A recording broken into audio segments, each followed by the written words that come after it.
नमस्कार भागवत प्रेमियों, भाइयों एवं बहनों। नारायण जिन नाम लिया, तीन और का नाम लिया न लिया।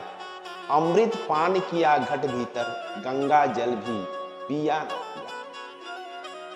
नरकों का वर्णन सुनकर राजा परीक्षित ने कहा, महाराज मुझे ऐसा मार्ग बताइए कि जिस पर चलने से मुझे इन नरकों में जाना ही ना पड़े।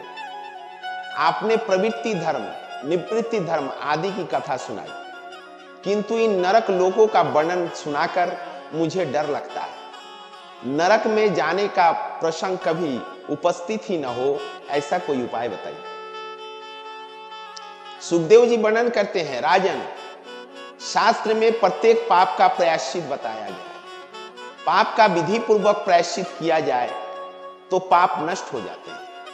प्रायश्चित कर लेने के पश्चात फिर कभी पाप नहीं करना चाहिए, अन्यथा प्रायश्चित करने का कोई अर्थ ही नहीं रहेगा। दुख सहकर ईश्वर का भजन करने से पाप जल जाते हैं। राजा ने पूछा, विधि पूर्वक प्रायश्चित करने के बाद भी पाप करने की इच्छा बनी रहती है, उसका क्या उपाय है?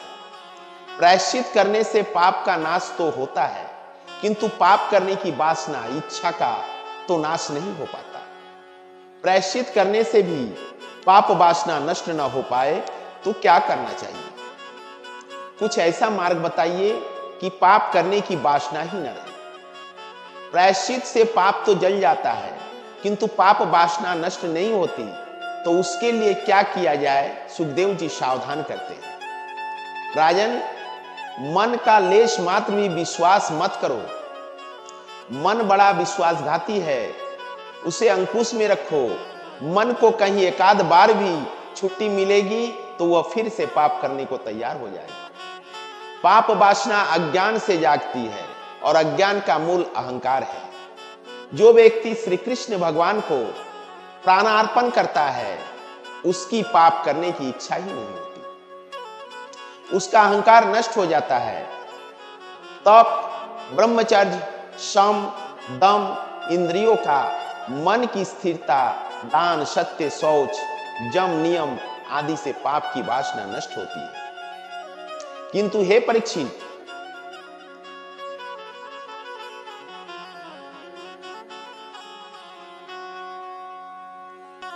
भक्ति से जैसा पवित्र हो सकता है, वैसा सम, दम, तप आदि से नहीं हो सकता।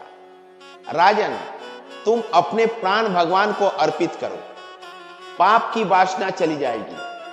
भगवान नारायण को जो अपना प्राण अर्पित करता है और जो प्रति श्वास नारायण मंत्र का जप करता है, उसको पाप कभी छूता तक नहीं। जो अपना प्राण श्री कृष्ण को अर्पित करता है, उसको पाप करने की इच्छा कभी नहीं होती। प्राणार्पण का अर्थ है प्राण प्राण से, श्वास श्वास से ईश्वर के नाम का जप करना। प्रत्येक कार्य में ईश्वर से संबंध बनाए रखो। सतत प्रति श्वास भागवत स्मरण करते रहोगे तो पाप नहीं होगा, पाप में प्रवृत्ति नहीं होगी। गीता जी में कहा गया है, माम अनुस्मरम जिद्धोचः, प्रथम भगवान का स्मरण करो और फिर सारे सांसारिक कार्य। जब तक परमात्मा का ज्ञान नहीं होता तक वासना नष्ट नहीं हो सकती। अज्ञान में वासना का जन्म है। ईश्वर और जगत के स्वरूप का ज्ञान होने पर ही वासना विनष्ट होती है। ईश्वर आनंद रूप है और संसार दुख रूप, ऐसा अनुभव होने के बाद वासना नष्ट होती है। वासना का मूल अज्ञान है। अज्ञान के नाश होने से ज्ञान होता है, ज्ञान से अज्ञान का नाश होता है। ज्ञान को सतत बनाए रखने के लिए प्राण श्री कृष्ण को अर्पित कर दो। जब तक अज्ञान का नाश नहीं होता तब तक वासना का नाश नहीं होता, और जब तक वासना नष्ट नहीं हो पाती तब तक पाप का होना भी नहीं रुकता। ज्ञानी केवल इंद्रियों को ही विषयों की ओर जाने से रोकते हैं, किंतु इससे वासना का नाश नहीं हो पाता। इंद्रियों को रोकने से नहीं, किंतु उन्हें प्रभु की ओर मोड़ देने से ही वासना का नाश होता है। प्रत्येक इंद्रियों को परमात्मा की दिशा में मोड़ देने से वासना का नाश होगा। मन को पवित्र करना है तो आंखों को भगवत स्वरूप में स्थिर करो। ध्यान प्रकरण, अर्चन प्रकरण और नाम प्रकरण प्रस्तुत स्कंद में 3 प्रकरण है। ध्यान प्रकरण 14 अध्याय में इस प्रकरण का वर्णन किया गया है। 14 अध्याय का अर्थ है 5 कर्मेंद्रिय, 5 ज्ञानेंद्रिय, मन, बुद्धि, चित्त और अहंकार। इन सभी को परमात्मा के ध्यान में रत रखे तो ध्यान सिद्ध होता है। अर्चन प्रकरण 2 अध्याय में सूक्ष्म अर्चन और स्थूल अर्चन का वर्णन किया। नाम प्रकरण गुण संकीर्तन और नाम संकीर्तन का 3 अध्याय में वर्णन है। परमात्मा के मंगलमय नाम का जाप करो, चाहे ज्ञान मार्गी हो या भक्ति मार्गी, किंतु ईश्वर की साधना और ध्यान किए बिना काम नहीं बन पाता। किसी एक में मन स्थिर होने पर मन की शक्ति बढ़ती है। इस प्रकार 3 साधन बताए गए हैं, ध्यान, अर्चन और नाम। इन 3 साधनों के सहारे पाप का नाश होता है और नरक में जाने से भी बचा जा सकता है। प्रभु के मंगलमय स्वरूप का ध्यान जप करने की आदत डालो और नियमित सेवा करो, नरक में जाना ना पड़े, इसलिए इन साधनों का उपयोग करो। प्रतिदिन ठाकुर जी की सेवा करो, उनके नाम का जप करो, उनका ध्यान करो। ये तीनों साधन तुम्हारे लिए शक्य न हो तो किसी एक साधन पर अटल श्रद्धा रखो। इंद्रियों को भक्ति रस में डुबोए बिना वासना नष्ट नहीं होगी। भक्ति के सहारे जीव भगवान के पास जाता है। महारानी जमुना भक्ति का रूप है, वह जीव का ईश्वर से संबंध जोड़ देती है। भक्ति द्वारा जीव का ब्रह्म संबंध हो पाता है। ध्यान, अर्चन और नाम स्मरण, इन तीनों साधनों से भक्ति दृढ़ होती है। परमात्मा का ध्यान ना किया जाए तब तक मन शुद्ध नहीं होता। व्रत से द्रव्य शुद्धि होती है किंतु मन की शुद्धि नहीं होती। दान करने से भगवान की प्राप्ति नहीं होती। दान का फल है लक्ष्मी। गीता जी में भी कहा गया है,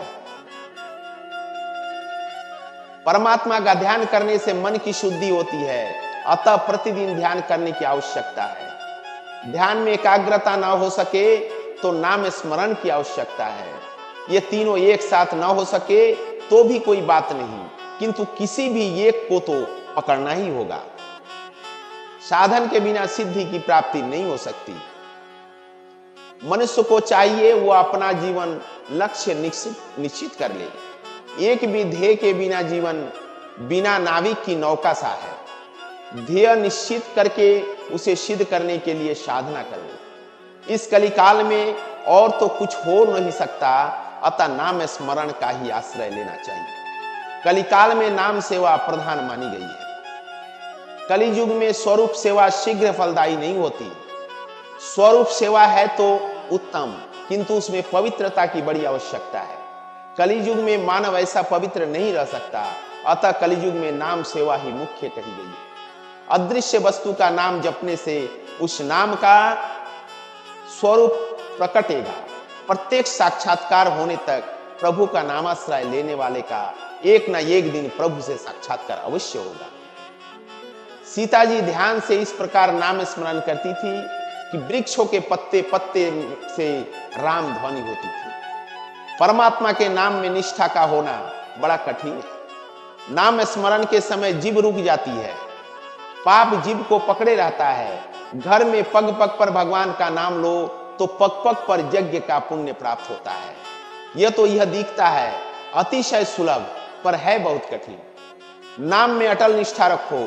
परमात्मा के नाम का सतत जप करने की आदत होगी तो मृत्यु भी उजागर होगी।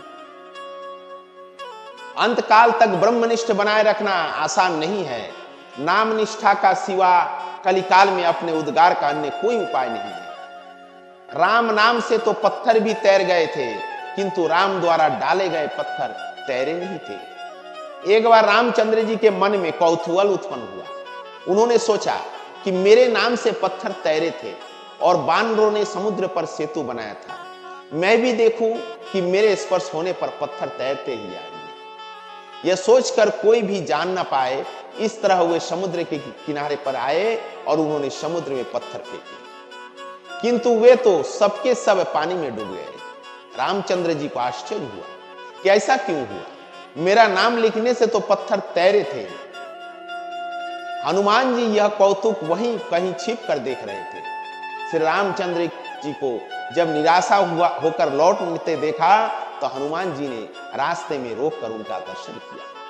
रामचंद्र जी ने उनसे पूछा, मेरे नाम मात्र से पत्थर कभी तैर गए थे, किंतु जब आज स्वयं मैंने पानी में पत्थर फेंके तो वे डूब गए, आखिर ऐसा क्यों हुआ? हनुमान जी ने उत्तर दिया, यह तो स्वाभाविक ही है। जिसे रामचंद्र जी स्वयं फेंक दे, तिरस्कृत करे, उसे भला कौन तैरा सकता है? जिसे रामचंद्र जी फेंक दे, जिसका वे त्याग कर दे, उसे तो डूबना ही है। उन पत्थरों का आपने त्याग किया, अतः वे डूब गए। जिसे आप अपनाते हैं वह कभी नहीं डूब सकता। जिन पत्थरों से समुद्र पर सेतु का निर्माण किया गया था, उस पर श्री राम लिखा गया था, अतः वे तैर गए। जो शक्ति आपके नाम में है वो आपके हाथों में नहीं। राम नाम में जो शक्ति है वो स्वयं राम में भी नहीं है। अपने जीवन में से राम ने कुछ ही लोगों का उद्धार किया था, किंतु उनके नाम से तो आज तक अनेकों का उद्धार कर दिया है। नाम जप की महिमा अनोखी है। जप करने से जन्म कुंडली की ग्रह भी बदल जाते हैं। हम और क्या कहें, तुलसीदास जी को भी सुनिए। मंत्र महामणि विषय बालिक के मेटत कठिन कुंवक भाल के। भाव कुभाव अनख आलसहु, नाम जपत मंगल दिशि दसहु। जप तो जनाबाई ने किया था। जनाबाई गोबर के उपले बनाती थी, पर उन्हें कोई चुरा ले जाता था। जनाबाई ने नामदेव से इस विषय में फरियाद की। नामदेव ने कहा, उपले तो सभी के एक ही होते हैं, ये तेरे है, ये कैसे जाना जा सकता? जनाबाई ने कहा कि ये तो बड़ी आसान बात है। उपले को कान के पास लाने पर यदि उसमें से विट्ठल विट्ठल ऐसी ध्वनि सुनाई दे तो समझ लेना कि वे मेरे ही। जनाबाई उपले बनाने के समय बड़ी लगन से विट्ठल के नाम का जप करती थी। नामदेव ने भी उन उपलों में से विट्ठल के नाम की ध्वनि सुनी तो उन्होंने जनाबाई से कहा, नामदेव मैं नहीं तुम ही हो। उपले बनाते समय जनाबाई विट्ठल के नाम जप में ऐसी तल्लीन हो जाती थी कि उन जड़ उपलों में भी विट्ठल विट्ठल की ध्वनि सुनाई देती थी। जप की संख्या और फल की चर्चा इसके आगे की गई है। 2 नियमों का पालन हमेशा करो, ब्रह्मचर्य और अस्तेय। 5 कोटि जप करने वाले को ज्ञान प्राप्त होता है। केवल पढ़ते रहने से ज्ञान का अनुभव नहीं हो सकता। प्राचीन संतों के चरित्र में ऐसा कहीं भी नहीं है कि वे अमुक स्थान पर पढ़ाई के लिए गए थे। भगवत भक्ति से चित्त शुद्ध होने पर उन्हें आंतरिक स्वयं स्फुरन से ज्ञान प्राप्त होता था। पंडित शास्त्रों के पीछे दौड़ता है, जबकि मीराबाई की वाणी के पीछे शास्त्र दौड़ता था। 13 कटी जप करने से जीव और ईश्वर का मिलन होता है। कलिकाल में इसके सिवा अन्य कोई उपाय नहीं। अधिकारी गुरु द्वारा मंत्र ग्रहण करने से मंत्र में दिव्य शक्ति आरोपित होती है। अजामिल भी नाम स्मरण से ही तर गया था। वेदांत के सिद्धांतों को समझना आसान नहीं है और समझने के बाद उनका अनुभव करना तो और भी कठिन है। आत्मा केवल दृष्टा है और दुख तो मात्र शरीर को ही होता है। ऐसे बात करना और समझना कदाचित आसान है, किंतु इन सिद्धांतों का अनुभव करना टेढ़ी की है। नाम स्मरण बड़ा आसान है, भक्ति आसान और सरल है। वह मृत्यु को उजागर करती है। जप के बिना जीवन सुधरता नहीं है। जीवन में कथा मार्गदर्शिका है। वह मनुष्य को अपने सूक्ष्म दोषों का भान कराती है, किंतु उसका उद्गार तो नाम जप और नाम स्मरण से ही होता है। भगवान का नाम ही परमात्मा का स्वरूप है। नाम के आश्रय से पापों का भी विनाश होता है। नमस्कार।